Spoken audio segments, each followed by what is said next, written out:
Hello everyone, আসসালামু আলাইকুম। আজকে আমি যে বিষয়ে কথা বলবো সেটা হচ্ছে বাংলাদেশের একজন ক্রিকেটার এনামুল হক বিজয়, এর সঙ্গে আরো জড়িত আটজন, যে ফিক্সিং ইস্যুতে এরা বিপিএল এবার খেলতে পারতেছে না।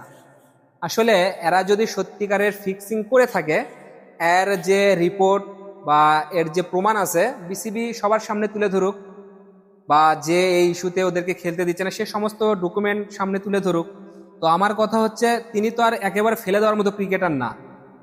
এনামুল হক বিজয় বাংলাদেশ ন্যাশনাল টিমকে বহুদিন সার্ভিস দিয়েছে। তো এনামুল হক বিজয়ের অনেক ভক্তবৃন্দ অবশ্যই দেশে আছে বা দেশের বাইরে আছে। তো তার খেলা দেখার জন্য তো অবশ্যই তারা অপেক্ষা করবে।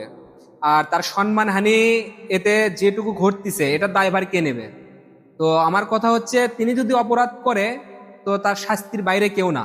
তো তাকে শাস্তি দিক, এটার কোনো, সে এনামুল হক বিজয় নিজেও বলেছে, আমি যদি অপরাধ করে থাকি আমি যথেষ্ট পরিমাণ শাস্তি আমি নিতে পারবো বা আমি মাথা পেতে নিব। তো এখানে আমার কোনো প্রমাণ না দিয়ে আমার বিরুদ্ধে একটা অ্যাকশন তারা নিবে, আর আমাকে হুট করে বিপিএল এর আগের দিনে, নিলামের আগের দিন আমাকে বলে দিল যে আমার নাম খাতায় নাই। তো এগুলো অনিয়ম আর দুর্নীতি ছাড়া আমি কিছুই দেখতেছি না এখানে। তো তোরা এগুলো দুর্নীতি করবো দেখেই একজন ভালো একজন ক্রিকেট প্রেমীকে তোরা বিসিবি সভাপতি হতে দিসনি। মানে তামিম ইকবাল খান, তিনি বিসিবি প্রধান হলে হয়তো এই অনিয়ম গুলো হতো না। তো তোরা এই জন্যই আমিনুল ইসলাম বুলবুল কাকুকে ওই গদিতে বসে রাখছু, আর তোরা সমস্ত সবাই মিলে এই দুর্নীতিগুলো করে খাবো। তো আমার কথা হচ্ছে, তোরা কিভাবে দুর্নীতি করবো এটা আমার বিষয় না। বিষয় হচ্ছে যে এদেশের ক্রিকেট নিয়ে যেই রাজনীতি করুক বা যেই যেটাই করুক, এটা হচ্ছে যে এই পুরো দেশের মানুষের আবেগ। ক্রিকেট হচ্ছে একটা মানুষের ভালোবাসার জায়গা। তো সেই জায়গায় বসে তোরা নিজেদের স্বার্থে যখন যেভাবে ইচ্ছা মতো, মানে একটা করে গেম প্ল্যান করব, একটা করে আদালত নিজেরা নিজেরা বসে সেখানে একজনকে শাস্তি দেব, তো এটা তো আমরা দেশের মানুষ মানে নেব না। অতি দ্রুত এনামুল হক বিজয়কে বিপিএল এ আনতে হবে। অতি দ্রুত এনামুল হক বিজয়কে বিপিএল এ খেলতে দেওয়ার অনুমতি দিতে হবে। আর যদি সে কোনো অপরাধ করে থাকে তার প্রমাণ এবং তার সমস্ত ডকুমেন্ট আমাদের জনগণের সামনে আপনারা তুলে ধরবেন। এটা হচ্ছে আমাদের দেশের মানুষের এবং তার ক্রিকেট ভক্তদের এটা হচ্ছে যে দাবি এবং আপনাদের প্রতি আশা। আর যদি এটা না হয়, বাংলাদেশের মানুষ বিপিএল কে বয়কট করবে। বাংলাদেশের মানুষ বিপিএল কে বয়কট করবে যদি এনামুল হক বিজয়ের বিরুদ্ধে যে সমস্ত কথা আপনারা বলেছেন আর প্রমাণ না দিতে পারেন। আর একটা কথা যেটা হচ্ছে, এনামুল হক বিজয় রাজশাহীর হয়ে খেলার যে টাকার ইস্যুটা, যেটা বিসিবি থেকে তাকে মানে কথা দিয়েছিল যে এই টাকার দায়ভার তারা নেবে। তুমি যদি এখন এই খেলার ভিতর থেকে বিপিএল চলাকালীন অবস্থায় যদি বয়কট করো বিপিএল কে, তাহলে এটা বিপিএল এর ভাবমূর্তি, যেটা ভাবমূর্তি আর কি নষ্ট হয়।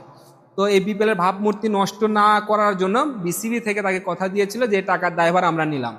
তো এখন তারা বলতেছে যে তুমি ডিরেক্ট সাইনের কোনো প্লেয়ারের দায়িত্ব আমরা নিই না। আপনি প্লেয়ারের দায়িত্ব নেবেন না, তাহলে সেই দিন যখন ও বিপিএল বয়কট করতেছিল তখন আপনারা কেন তাকে বাধা দিলেন? আবার তাকে দিয়ে আপনারাই খেলালেন, আবার তাকে আপনারাই ওই টাকার ফিক্সিং এর ইস্যু দিয়ে আবার তাকে বয়কট করতেছেন, তাকে বিপিএল থেকে সরানোর ব্যবস্থা করতেছেন। তো আসলে কি এটার, আমরা তো মানুষ, আমরা বুঝি আসল কথা এটা। যতদূর মনে হচ্ছে যে আপনারা 30 লাখ টাকা তাকে না দেওয়ার জন্য যত সব পায় তারা বার করতেছেন, তার বিরুদ্ধে একের পর এক অপরাধ, একের পর এক দোষ বার করতেছেন। তো এগুলো দুর্নীতি বন্ধ করেন, বন্ধ করে অতি দ্রুত যদি পারেন বিজয়ের বিরুদ্ধে প্রমাণ দিন। আর যদি না পারেন বিপিএল এ বিজয়কে খেলার ব্যবস্থা করে দেবেন।